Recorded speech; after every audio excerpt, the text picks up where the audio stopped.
কেমন আছো তুমি? অবশ্য এই কথাটা শোনাটাও বোকামি, কারণ ভালো থাকার জন্যই তো আমাকে ছেড়ে গেছো। তারপরও না, একটা কথা জানতে খুব ইচ্ছা করে, কেন ঠকালে আমার? আচ্ছা তুমিই বলো, কখনো তোমার কোনোদিন আমি কষ্ট দিয়েছি? কোনোদিন চোখের পানি ফেলার কারণ হয়েছে? না বলো যে একবেলার জন্য তোমাকে ব্লক দিয়েছি। তোমার কাছে কি দামি কখনো কোনো কিছু চেয়েছি? না কোনো বিলাসিতা চেয়েছি? চেয়েছিলামই তো একটু সত্যিকারের ভালোবাসা, একটু যত্ন। তুমি সেটাও আমার দিতে পারলে না। তুমি যদি আমার আঁকড়ে ধরতে, শেষ পর্যন্ত তোমার হাত ধরেই হাঁটতাম।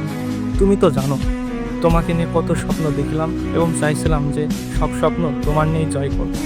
অথচ দেখো, তুমি সব স্বপ্ন পায়ের নিচে মারিয়ে আমার ছেড়ে চলে গেলে। আমি ভেবেছিলাম তুমি হবে আমার সর্বোচ্চ শান্তির স্থান এবং শেষ আশ্রয়। অথচ তুমি হয়ে গেলে আমার সব থেকে বড় কষ্টের কারণ। তোমার প্রতিটা মিথ্যা কথা, মিথ্যা প্রতারণা আমার দিন দিন শেষ করে দিচ্ছে। আমি প্রতিটা দিন তোমার অভাবে পুরোপুরি শেষ হচ্ছি, কিন্তু সবার সামনে হাসির মুখোশ করে আমাকে ঘুরে বেড়াতে হচ্ছে।